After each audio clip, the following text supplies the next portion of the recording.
Asesinos en series, atentados terroristas, secuestros, desapariciones, asesinatos y demás casos tienen algo en común, que todos y cada uno de ellos se ganaron el título de ser unos crímenes atroces. Bienvenidos sean a Crímenes Atroces, el podcast en donde cada semana yo, Santiago Quiroz y Abato, les contaré a todos ustedes los casos de crimen real más atroces, macabros, mediáticos, terroríficos y sanguinarios que han marcado la historia de la humanidad. Bienvenidos sean el episodio 29, el último episodio de este mes. Y sí, no fue un mes patrio porque contamos solamente 2 casos mexicanos, pero les prometo que el siguiente año van a ser de puros casos mexicanos. Y bueno, para llegar a la conclusión de este mes de septiembre les traje un caso de Colombia, el segundo caso colombiano que tocamos en este podcast. Así que ahí les va. El 13 de octubre de 1990, el 13 de agosto de 1999, en las cercanías de una estación de radio en Bogotá, Colombia, uno de los exponentes del humor político colombiano fue asesinado. Es uno de esos casos en el que hay miles de personas que estuvieron involucrados, entre ellos grupos paramilitares e incluso el mismo gobierno, quien se dice que también estuvo involucrado. Hoy hablaremos del caso del asesinato de Jaime Garzón. Un caso muy particular que seguramente algunos de mis primos conocerán porque vivieron en esta época. Digo, no sé si tenga que ver con la época de violencia del narco y demás, pero no. Y como le dije, el segundo caso colombiano que hemos tocado en este podcast, ya que hemos hablado de Monstruos de los Andes, pues el episodio 22. Sí, el episodio 22. Y bueno, antes de hablar del asesinato, hablemos un poco de quién fue Jaime Garzón. Perdón.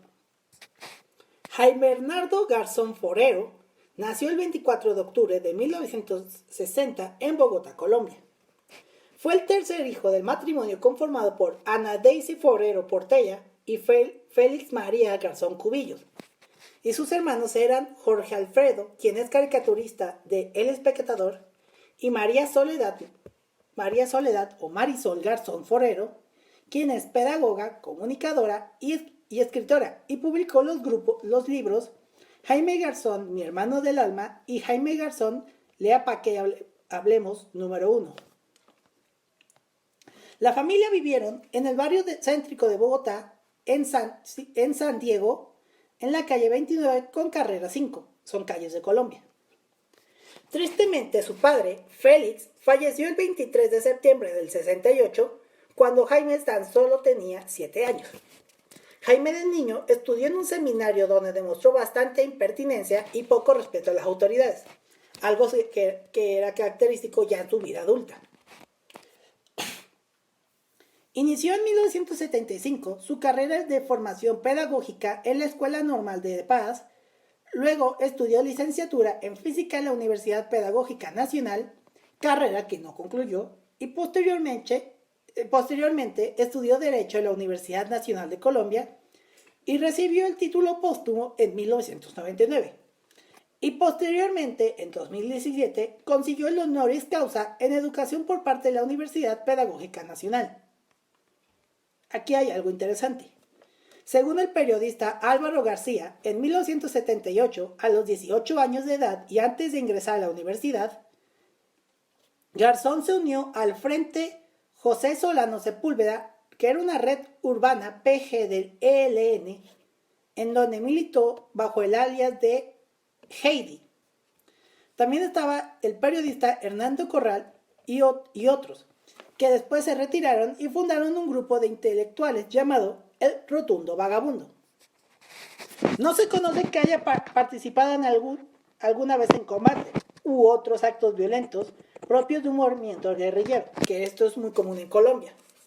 Y no tenía destreza con las armas. De este tiempo se dice el periodista García, y cito: su desempeño como estratega militar, un desastre. Entonces Garzón se convirtió en una especie de inocente y despistado trovador guerrillero. Una noche viendo televisión en un cambuche, o sea, un como catre, en compañía de Gavino, pasó la serie infantil Heidi. Jaime empezó a cantar Abuelito, dime tú. El jefe guerrillero se quedó mirando y le dijo: lo que pasa con usted es que se cree la niña de los montes. Desde ese instante su nombre de combate fue Heidi. Nunca participó en operaciones militares y la misión más importante que cumplió fue cuidar el dinero del grupo.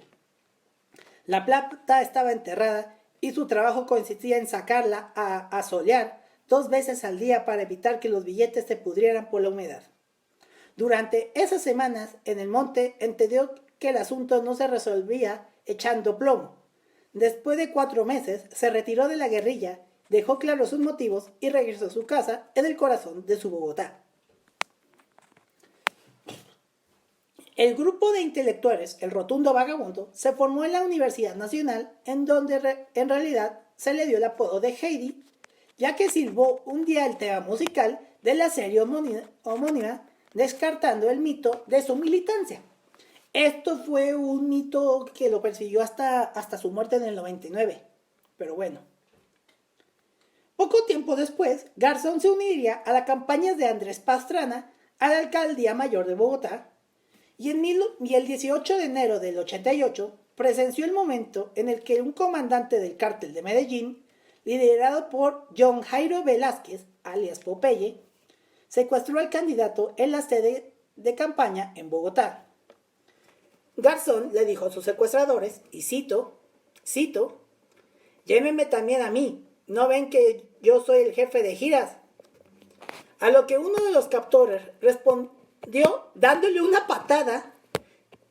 Entonces se inició la búsqueda de Pastrana por parte de las autoridades, que lograron liberarlo una semana después tras su victoria en las elecciones, y nombró a Garzón como alcalde menor de Sumapaz, que es como un cargo menor, más o menos. Entre 1990 y 1994 trabajó en la Casa de Nariño, que Casa de Nariño es el palacio donde vive el presidente, como el Palacio Nacional aquí en México, que durante la presidencia de César Gaviria trabajó como coordinador de las traducciones de la nueva Constitución en 1991. ¿Quién fue el responsable de que se hiciera esa nueva Constitución en el 91? Se los hablaré en un capítulo aparte. Hizo la traducción a las lenguas indígenas y de manera no oficial trabajó como asesor de comunicaciones de la presidencia. El mismo presidente Gaviria da testimonio de esta experiencia. Dice, y cito: me tocó también, en particular en la presidencia, conocer al Garzón comprometido en la solución de los problemas de Colombia. Su compromiso diario con el PNR en la Constitución de 1991, con la traducción de la Constitución a las lenguas indígenas, fueron esas las facetas de un hombre excepcional e irreemplazable. Oficialmente, la primera ya aquí hablamos de su participación en los medios de comunicación.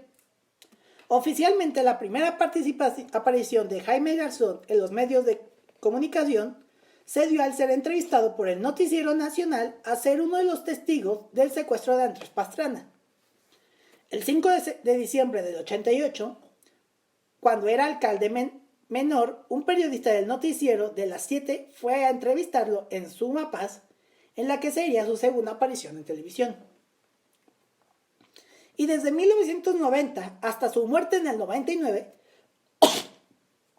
Jaime trabajó en diversos programas de televisión, tales como Suciedad, o sea, la palabra o zoológico, y ciedad como suciedad, Locos Videos, Cuac el Noticiero, Lechuza, Noticiero CMI, Cambio de Tercio, Perro Amor y Noticias Caracol. Además de que ha hecho infinidad de personajes tales como Luis Rodríguez, Emerson de Francisco, Godofredo Cínico Caspa, Dioselina Tibana, Inti de la Hoz, Néstor Eli y Heriberto de la Calle. Este último su personaje más importante. El humor que generaba Gastón era uno que te ponía a pensar pensar qué es lo que estaba pasando en la sociedad colombiana en aquel entonces. Todos los narcos, violencia, corrupción y más. Ya que su forma de hacerle burla a los problemas de corrupción, impunidad, sátira política, entre otras cosas, hacían de su humor una forma de hacer pensar al espectador y burlarse de lo que está pasando. Algo aquí en México con el privilegio de mandar, por así decir un ejemplo. También fue un reconocido gestor de paz, ya que en el día festivo del 23 de marzo del 98, un grupo de 200 guerrilleros de las FARC-EP de los frentes 52, 53 y 54 secuestraron 32 personas que regresaban del departamento de Meta hacia Bogotá, entre los que se encontraban 5 extranjeros. El 27 de marzo, una comisión autorizada por el zar antisecuestro, Rubén Darío Ramírez, y liderada por Jaime Garzón, autorizada por el entonces gobernador de Cundinamarca, Andrés González Díaz, y previa petición tanto del gobernador del mismo como el del embajador de Estados Unidos, en la época Miles Freche, Miles Freche, que era el embajador de Estados Unidos en Colombia, permitió la liberación de 9 plagiados. Sí. El 6 de mayo del 98, el general Jorge Enrique Mora, comandante de la Quinta División del Ejército Nacional de Colombia, pide ante la opinión pública y al zar antisecuestros investigar la participación de Jaime Garzón en la liberación de los secuestrados. El 4 de junio, el zar antisecuestros, Rubén Darío Ramírez, destacó la labor del periodista como acción humanitaria. Garzón intentó ponerse en contacto con el general, pero este no quiso recibirlo. Finalmente, el periodista le envió un telegrama que dice, cito, «General, no busque enemigos entre los colombianos, que arriesgamos la vida a diario por construir una patria digna, grande y en paz, como la que quiero yo y por la que luche usted». Tiempo más tarde, el general Mora reconoció públicamente la labor humanitaria de Garzón, al tiempo que el periodista lanzó una acusación involucrando a miembros del Ejército Nacional y a la Policía Nacional de estar involucrados en secuestros en Bogotá y de vender secuestrados a la misma guerrilla, como lo que denuncia Tim Ballard, más o menos. En mayo del 99, Garzón comentó en un cóctel delante de varias personalidades, entre ellas el embajador de los Estados Unidos, Mal Fletcher, que el general Mora lo estaba acusando de ser un colaborador de las FARC-EP. El 25 de mayo, la senadora Piedad Córdoba fue secuestrada y acusada por los paramilitares al mando de Carlos Castillos Gil de ser colaboradora de la guerrilla.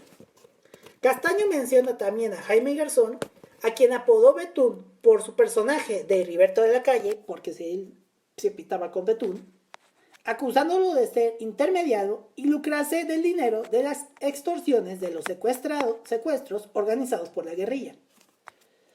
Una vez liberada, Córdoba le comunicaría el hecho y el riesgo al periodista. Pero tristemente, Jaime Garzón terminaría de una manera trágica que siempre vivirá en la memoria colectiva de Colombia. Y aquí más o menos vamos a estar hablando del antes y luego el ahora su asesinato. La semana del 4 de agosto, Jaime Garzón había sido contactado por miembros del Frente 54 de las FARC-EP con el fin de comunicar el fallecimiento del abogado bogotano Enrique Márquez, que era un abogado que fue secuestrado en Bogotá por la guerrilla hacía 7 meses y por quien Garzón estaba gestionando su liberación.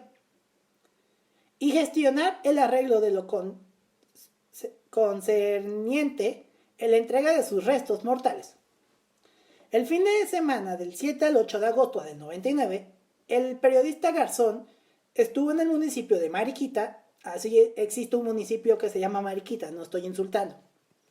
Y en esa semana tenía la intención de hacer contacto con Carlos Castaño en Antioquia. El martes 10 de agosto visitó a Ángel Gaitán Maecha, otro jefe paramilitar, John Jairo Velázquez, alias Popeye, jefe de sicario del extinto cártel de Medellín en la cárcel La Modelo de Bogotá. Ambos le pudieron concretar una cita con Castaño que debería darse el 14 de agosto en Córdoba.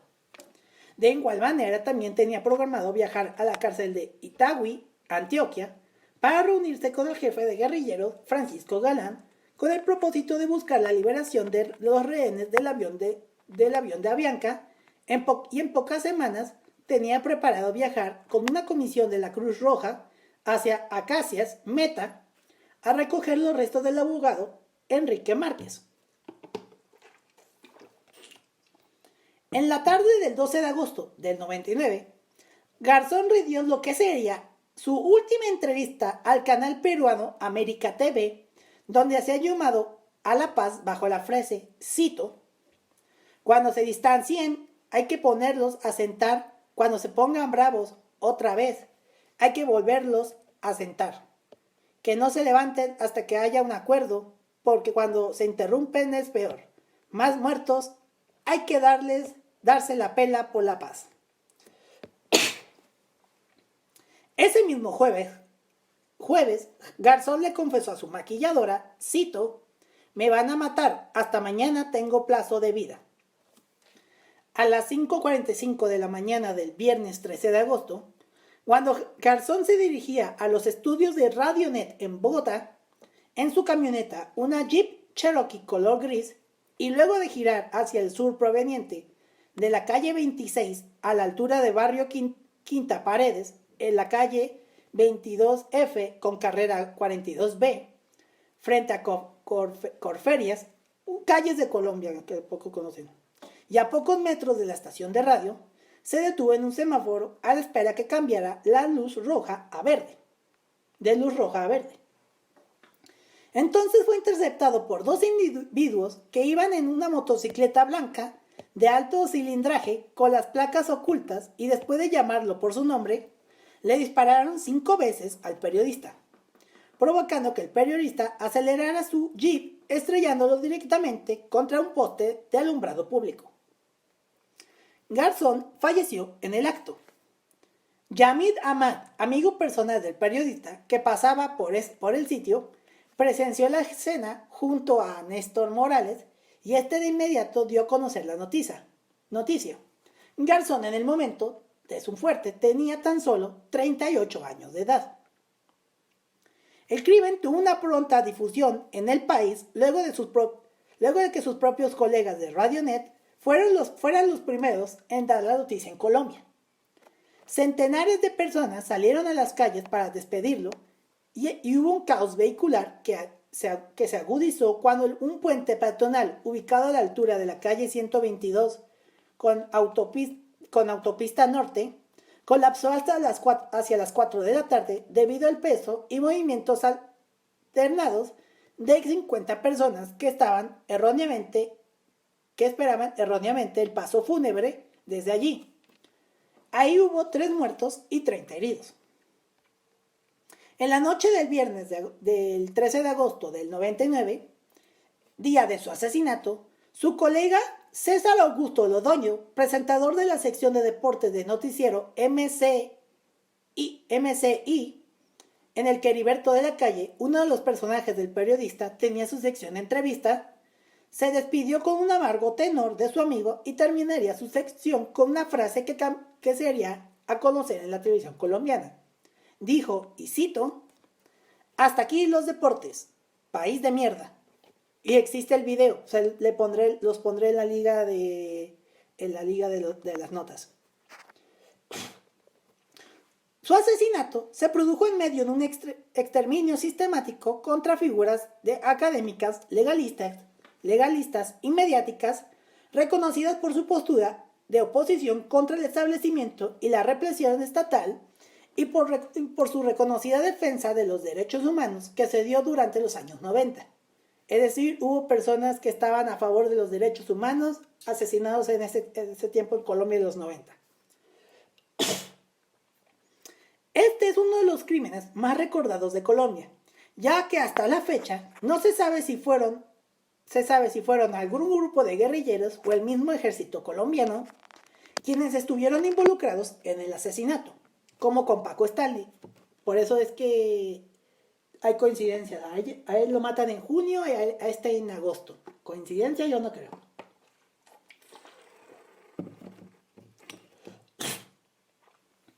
El mismo día del asesinato de Garzón, las autoridades reaccionaron para garantizar la captura de los 2 sicarios que participaron en el magnicidio. 4 personas participaron en las primeras investigaciones como testigos claves del asesinato y eran María Amparo Arroyave, Wilson Llanos, alias el Profe, Maribel Pérez y Wilson Raúl Ramírez. El 6 de enero del año 2000, la policía de Medellín arrestó a Juan Pablo Ortiz, alias el Bochas, y según el Departamento Administrativo de Seguridad, o la DAS por sus siglas, sería uno de los sicarios y el cual es reconocido por María Amparo Arroyave, tras aparentemente reconocerlo aún con casco y desde un edificio no muy lejos del lugar del crimen. Sin embargo, el 21 de enero siguiente, el Ministerio Público fue la primera organización judicial en cuestionar la veracidad del testimonio de Arroyave y ordenó un cuidadoso examen de sus datos, desde una inspección al lugar en donde ella dice que vio a los sicarios hasta un examen de optometría. No sé qué es la optometría, pero bueno. El 24 de abril de ese mismo año, yo apenas tendría un año cuando estaban investigando, Carlos Castaño es formalmente acusado de ser el autor intelectual del crimen del periodista y el 6 de junio se declara reo ausente. No sé qué es eso.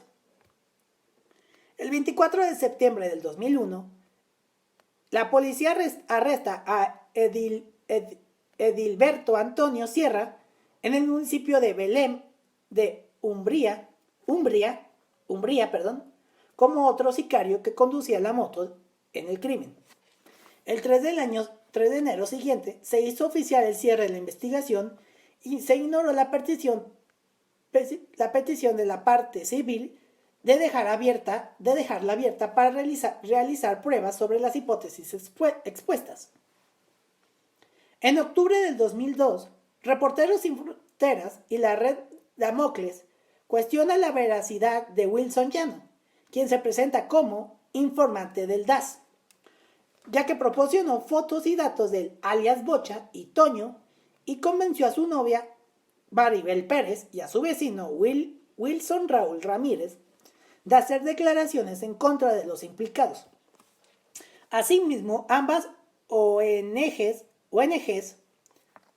también cuestionaron públicamente la poca celeridad y constante atropellamiento, tanto en este caso, así como en los casos del secuestro y violación de la periodista Ginette Bedoya, ocurrida en mayo del 2000, en los cuales ambas organizaciones denunciaron en su movimiento que ambos casos fueron parte de un ataque sistemático contra el periodismo crítico de colombiano, algo que se dedicaba a Garzón. El 11 de marzo del 2004, el juez séptimo penal especializado de Bogotá, Julio Roberto Ballem, absolvió a Juan Pablo Ortiz y a Edilberto Antonio Sierra de la acusación de ser los sicarios que asesinaron a Jaime Garzón. La sentencia del juez abrió proceso de investigación a agentes y testigos falsos que manipularon la investigación en su primera fase. El tribunal concluyó, además de que Carlos Castaño fue coautor intelectual del crimen y lo condenó a 38 años de prisión y a una multa de 790 millones de pesos. En abril de ese mismo año, el jefe paramilitar murió abatido al parecer por disputas entre los mismos paramilitares y asesinado por orden de su hermano mayor Vicente Castaño. Hasta aquí es la investigación normal. Ahorita lo que sigue de aquí para adelante es la supuesta hipótesis del por qué se dice que el ejército estuvo involucrado en el asesinato, ¿verdad?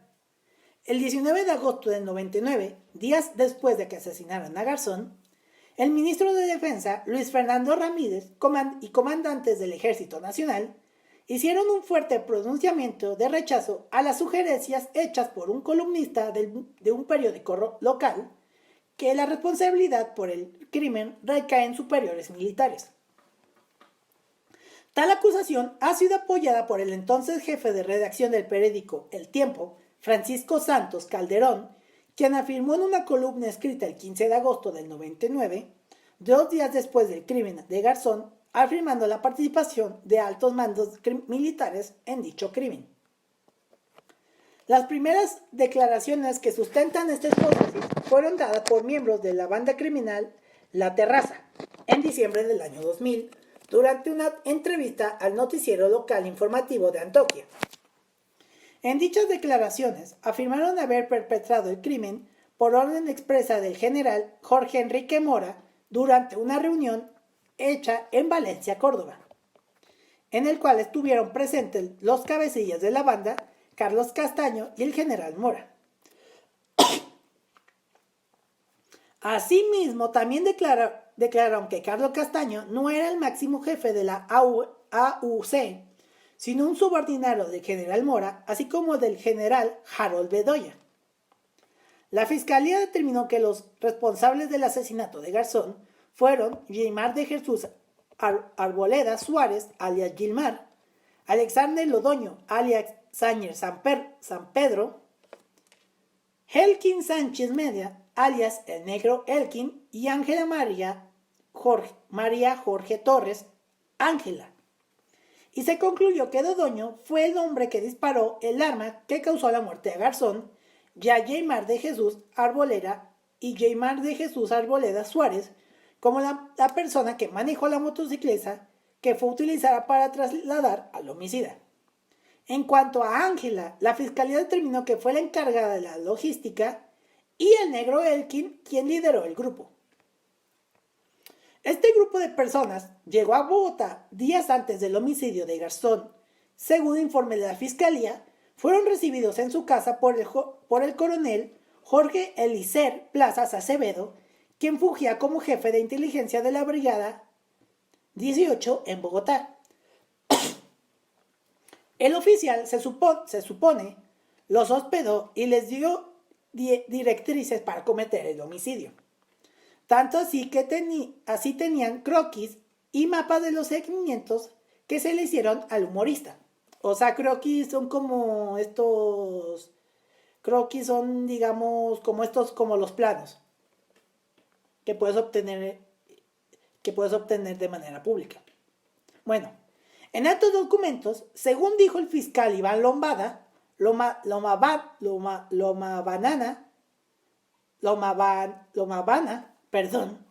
fueron encontrados recientemente en un allanamiento en la Brigada 18, lo que sería una prueba de la presunta participación de las Fuerzas Armadas en el homicidio. La banda La Terraza. ¿Y quién fue la banda La Terrazas? Aquí les voy a explicar, ya que son todos unos curiosos. La banda La Terraza fue una organización sicarial nacida de las redes de sicarios del extinto grupo Los Pepes, la cual se había encargado de realizar trabajos por encargo de Carlos Castaño, jefe máximo de las Autodefensas Unidas de Colombia, o sea la AUC por sus siglas, hasta el año 2000, cuando se vieron enfrentados a este último a causa de problemas originarios por un ajuste de cuentas del crimen organizado en Medellín, por lo cual la mayoría de sus miembros fueron asesinados en un periodo de guerra de 2 años, incluyendo a los verdaderos implicados en el asesinato de Garzón. Según palabras de los mismos miembros de la banda, así como de investigaciones hechas por las unidades de derechos humanos de la Fiscalía General de la Nación y de organizaciones de derechos humanos, la banda también habría perpetrado otros crímenes de mayor envergadura, como en el caso de Garzón, habría sido encargos hechos principalmente para oficiales de alto rango del Ejército Nacional, como los asesinatos de la pareja de esposos e investigadores del Centro de Investigación y Estudios Populares, o la CINEP por sus siglas, Mario Calderón y Elsa Alvarado en 1997. También del director del Comité permanente para la defensa de los derechos humanos, seccional Antioquia, y abogado penalista Jesús María Valle, y del abogado defensor de los derechos humanos Eduardo Umaña Mendoza en el 98, así como de los secuestros de Fabio Valencia Cosio, Piedad Córdoba y de 4 investigadores del Instituto de Capacitación Popular, o la IPC, de Medellín entre abril y mayo del 99, así como del fallido atentado contra la entonces concejal de Bogotá por el Partido Unión Patriótica, Aida Abella, en 1996, y de los asesinatos de 12 investigadores del Cuerpo Técnico de Investigación, o la CTI, por sus siglas, en Medellín, entre 1997 y 1999. O sea, a raíz de este asesinato se hizo todo un mega desmadre en el ejército de Colombia. Pero bueno. El 11 de mayo del 2008, Diego Fernández Muriño, alias Don Berna,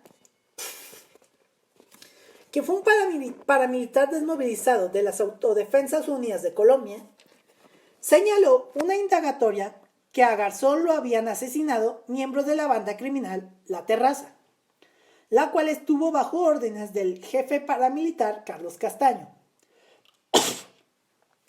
En octubre de 2015 confirmó sus afirmaciones y aseguró que el coronel Jorge Eliezer Plazas Acevedo, entonces jefe de la inteligencia de la Brigada 13, fue clave en la realización del crimen. Aguas, porque esto está muy largo. En otras declaraciones de Don Berna, declaró que el ex subdirector del DAS, Jorge Miguel Narváez, instigó a Carlos Castaño para que asesinara a Jaime Garzón.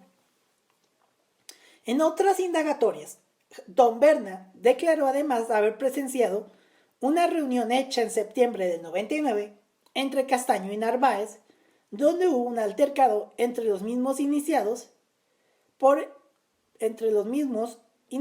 el mismo Castaño, donde éste le había recriminado a Narváez, asegurando en palabras mismas del jefe paramilitar que, cito, ¿para qué sirvió las muertes de Manuel Cepeda Vargas y Jaime Garzón si las cosas seguían igual? En junio del 2008, el paramilitar esto ya lo repetí. Esto es otro, perdón. En junio del 2008, el paramilitar desmovilizado Jorge Iván Laverde, alias El Iguano, nombre masculero, declaró bajo la Ley de Justicia y Paz, rectificó lo dicho por Don Berna sobre la participación de Narváez en el crimen de Garzón. Un mes después, en julio, el también desmovilizado Eber Veloas, alias HH, entregó a la Fiscalía una memoria USB que pertenecía a Castaño, en el que habría pruebas de que éste ordenó a la banda de sicarios La Terraza el asesinato del periodista, y que según Velosa, el jefe paramilitar había dicho en varias ocasiones que el crimen de Garzón fue un error y lo hizo por, cito, hacerle caso a unos amigos del Ejército Nacional. En octubre del 2009, el ex paramilitar Freddy Rendón, alias El Alemán, no sé por qué a partir de todos tienen apodos en esta historia, pero bueno, el alias Alemán dijo ante los jueces de Justicia y Paz de que Carlos Castaño ordenó el asesinato del periodista por, cito, petición expresa de altos mandos militares de la época. En otras declaraciones, el ex paramilitar afirmó que Carlos Castaño se sintió arrepentido de ordenar el crimen, ya que después de ello reconoció su trabajo humanista, aceptando como verdad lo que denunciaba en sus parodias. En 2010, una investigación del programa Contravia de Hodgman Morris muestra indicios de la participación de agentes del Departamento Administrativo de Seguridad, o el DAS, en el desvío de la investigación al usar testigos falsos. El 5 de febrero del 2021, hace 2 años, la Corte confirmó la condena de 26 años contra el ex subdirector del DAS, Jorge Miguel Narváez, por el asesinato de Jaime Garzón, después de más de 21 años del crimen. En 2023, es decir, hace un año, en declaraciones de Salvatore Mancuso ante la Jurisdicción Especial para la Paz, o la JEP, fue mencionado el asesinato de Garzón como ordenado por altos mandos militares. El paramilitar, alias el compadre, al igual que Salvatore Mancuso, confesó que los crímenes contra Jaime Garzón y otros defensores de derechos humanos, como lo era Jesús María Valle, Eduardo Umaña Mendoza, Elsa Alvarado y Mario Calderón, fueron ejecutados por el AUC de Carlos Castaño, bajo órdenes de generales del ejército, entre los que cita a Jorge Enrique Mora y Harold Bedoya. Pero fuera quien fuera el autor principal de este asesinato, no hay que olvidar que la víctima fue uno de los mejores humoristas y periodistas que haya existido en Colombia y que su legado siempre será recordado para toda la vida. Y este fue el caso del asesinato de Jaime Garzón, un caso que hasta la fecha se sigue sin resolver. Y si hay algo que hay un caso con el que yo puedo comparar el de Garzón, es el de Paco Stanley, ya que curiosamente ocurrió en el mismo año, pero con 2 meses de diferencia. O sea, a Paco lo asesinan en junio del 99, a Garzón en agosto, y pues existen conexiones porque hubo de que si con Paco Stanley lo asesinaron los del crimen organizado, con Jaime Garzón casi lo asesinó el ejército, pero bueno, tantas cosas, y hasta la fecha el crimen se sigue sin resolver, como siempre, pues Latinoamérica, ya saben. Pero bueno, espero que les haya gustado este último episodio del mes de septiembre, y si les pareció interesante, no olviden compartirlo en YouTube para que me ayuden a seguir avanzando y llegar a más personas. Y si quieren escuchar este podcast, ya si están en el gimnasio, de viaje o haciendo tareas y demás, pueden escucharme en Spotify, Apple Podcasts, Google Podcasts, en donde sea que escuches podcast, pero bueno. Y si quieren conocer las fotos de quién era Garzón y de todos involucrados en todo esto, los invito a seguirme en Instagram y Threads como @crimenesatrocespodcast y en X como @crimenesatroces. Y si quieren conocer un poco más de quién es el host de su podcast, les invito a seguirme en X como @santqs99 y en Instagram y Threads como @santiqs99. Con esto me despido, nos vemos y nos escuchamos el próximo episodio con el que arrancaremos el mes de octubre. Hasta la próxima, muchas gracias. Asesinos en series, atentados terroristas, secuestros, desapariciones, asesinatos y demás casos tienen algo en común, que todos y cada uno de ellos se ganaron el título de ser unos crímenes atroces.